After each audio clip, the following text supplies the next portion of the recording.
सुरुवात एका सविस्तर बातमीनं महत्त्वाची बातमी आज दिवसभरातली लक्षवेधी बातमी असं आपण म्हणू शकतो कारण तब्बल 17 वर्षांनी मालेगाव बॉम्बस्फोट खटल्याचा आज निकाल जाहीर होणार आहे। 2008 मध्ये मालेगावातील भिकू चौकामध्ये झालेल्या स्फोटात 6 जणांनी आपला जीव गमावलेला होता तर 92हून अधिक जण जखमी झाले होते। 19 एप्रिलला मुंबई सत्र न्यायालयातील विशेष NIA कोर्टाचे न्यायाधीश LK लाहोटी यांनी या खटल्याची सुनावणी पूर्ण करत आपला निकाल राखून ठेवलेला होता। या प्रकरणामध्ये भाजपच्या माजी खासदार साध्वी प्रज्ञा सिंग ठाकूर, लेफ्टनंट कर्नल प्रसाद पुरोहित, निवृत्त मेजर रमेश उपाध्याय आणि समीर कुलकर्णी हे आरोपी आहेत।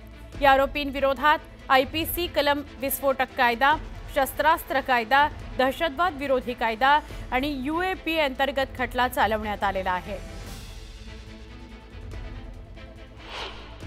उस वक्त तो 17 साल पहले जो हुआ था, यहाँ पर सामने गाड़ी लगा था और ये गाड़ी उसी वक्त से लगी हुई है और ये जितने भी निशान है सब वो छर्रे के हैं। दीवार पर, वहाँ पतरे पर, ये ऊपर पतरे पर, ये सब छर्रे के निशान है। गाड़ी ब्लास्ट हुई थी 9:35 को 28 रमजान।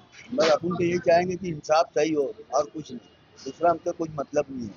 इंसाफ सबको मिले, जो हुआ उसका गलत हुआ है उसका इंसाफ मिलना चाहिए बस। मैं घर पे था, पतरे के ऊपर सब छर्रे गिरे थे। क्या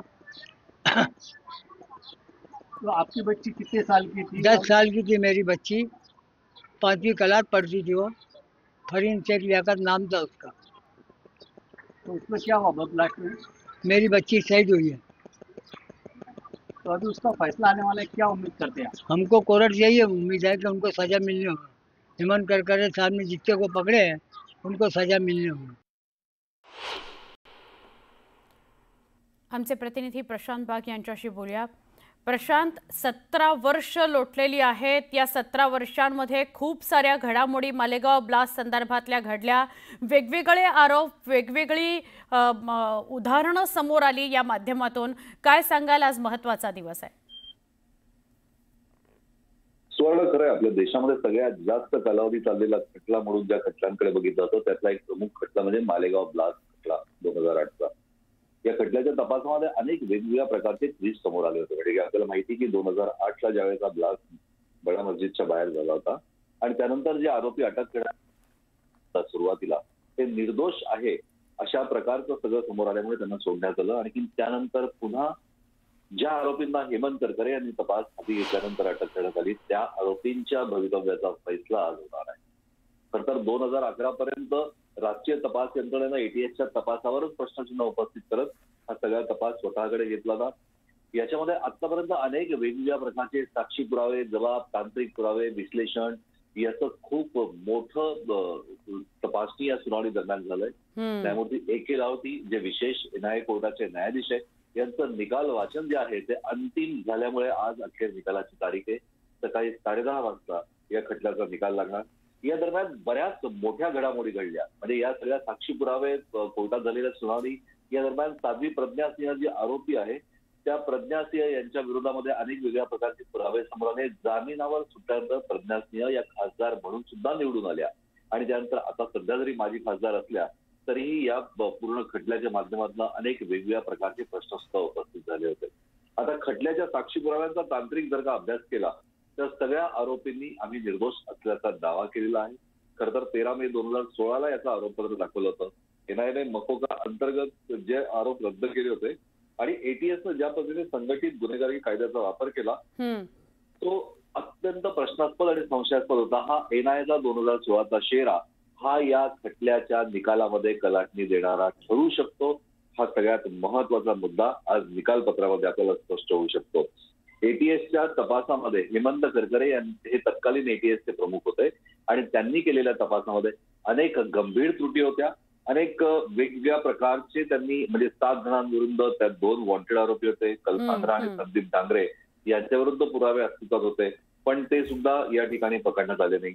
अनेक वेगवेगळ्या प्रकारचे पुरावे सगळे समोर ATS आणि राष्ट्रीय तपास यंत्रणा NIA या दोघांच्या तपासामध्ये अनेक वेगवेगळ्या प्रकारचे आपल्याला माहिती आहे की तपासणी दरम्यान वेगवेगळ्या प्रकारचे मतप्रवाह समोर आले होते। अर्थातच याच सगळ्या गोष्टींचा खुलासा हा आज होऊ शकतो। आणि या पद्धतीनं म्हणजे एनआयएचा एक प्रमुख आरोपी होता. काही ठिकाणी तर म्हणजे लष्करी अधिकारी चतुर्वेदी असो किंवा त्याचबरोबर कर्नल पुरोहित असो, निवृत्त मेजर रमेश उपाध्याय असो, यांनी ज्या पद्धतीने आरोप केले की आम्हाला गोवण्याचा हा खोटा कट रचला गेला. हो. या एनआयएच्या आरोपपत्रातला मुख्य आरोप जो होता की एटीएसने आरोपींना गोवण्यासाठी खोटे पुरावे तयार केले आणि देवळाली म्हणजे लष्करी कॅम्प जो आहे देवळाली या ठिकाणी बेकायदेशीरपणे लष्करी अधिकाऱ्यांच्या घरात प्रवेश केला होता. नक्की. या अनेक वेगवेगळ्या विषयांचा उहापोह समोर येणार आहे. आजचा हा निकाल महत्वाचा. प्रचंड मोठा बंदोबस्त पोलिसांनी या ठिकाणी केला आहे. बॉम्ब शोध पथक या ठिकाणी आहे. सिक्युरिटी या ठिकाणी नक्की. वाढलेली आहे.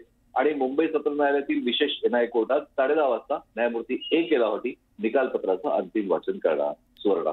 नक्की. धन्यवाद. आपण सविस्तर माहिती दिलीत त्याबद्दल. त्यामुळे 10:30 नंतर काय घडामोडी घडतात याकडे आपलं लक्ष असेल.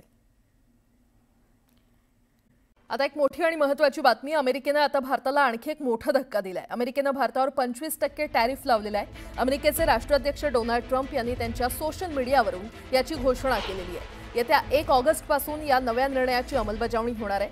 तसंच भारताच्या रशियासोबतच्या संबंधांबाबत देखील ट्रम्प यांनी नाराजी व्यक्त केली आहे. चीननंतर भारत रशियाकडून क्रूड ऑइल खरेदी करणारा दुसरा मोठा देश आहे. रशियाच्या युक्रेनवरील कारवाईचा आधार घेत ट्रम्प यांनी भारतावर टॅरिफ आणि दंड लादण्याचा निर्णय घेतलाय. आता भारताच्या भूमिकेकडे सगळ्यांचं लक्ष लागलंय. तर 1 ऑगस्टपासून भारतीय वस्तूंवर टॅरिफ लावण्यात आलेला आहे. अमेरिकेनं भारतावर 25% टॅरिफ लावलेला आहे. दरम्यान 25% टॅरिफचा भारतावर नेमका काय परिणाम होणार आपण ते जाणून घेऊयात. अमेरिकेमध्ये भारतीय वस्तू महाग होतील आणि अमेरिकेत भारतीय वस्तूंची मागणी घटेल आणि वस्तूंची मागणी घटणार आहे. त्यामुळे भारतीय निर्यातदारांना त्याचा मोठा फटका बसेल आणि त्याचाच एकंदरीत परिणाम भारतीय अर्थव्यवस्थेवर पाहायला मिळेल. दरम्यान भारतावर लादलेल्या 25% टॅरिफबाबत अमेरिकेचे राष्ट्राध्यक्ष डोनाल्ड ट्रम्प आपल्या पोस्टमध्ये नेमकं काय म्हटलेत आपण ते देखील पाहूयात. आमचा भारतासोबत व्यापारामध्ये बराच तोटा आहे. भारत आमचा मित्र आहे, पण त्यांनी कायमच आमच्यावर खूप जास्त टॅरिफ लावलाय. त्यांचे नॉन टॅरिफ नियम खूपच कठोर आणि अप्रिय आहेत. रशियानं युक्रेनसोबत युद्ध थांबवावं अशी अपेक्षा करत असताना भारत आजही रशियाकडून मोठ्या प्रमाणात हत्यारं आणि ऊर्जा विकत घेतं आणि रशियानं युक्रेनमधील हत्याकांड थांबवावं अशी प्रत्येकाची इच्छा असताना चीनसह ते रशियाचे ऊर्जेचे सर्वात मोठे खरेदीदार आहेत. म्हणून भारत ऑगस्ट महिन्यापासून 25% कर आणि वरील दंड भरेल असं ट्रम्प यांनी त्यांच्या पोस्टमध्ये म्हटलेलं आहे.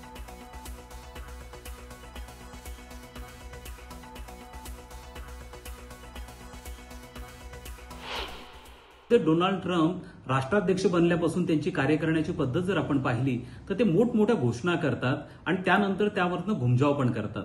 एक उद्योगपती म्हणून त्यांची काम करण्याची एक विशिष्ट पद्धत आहे.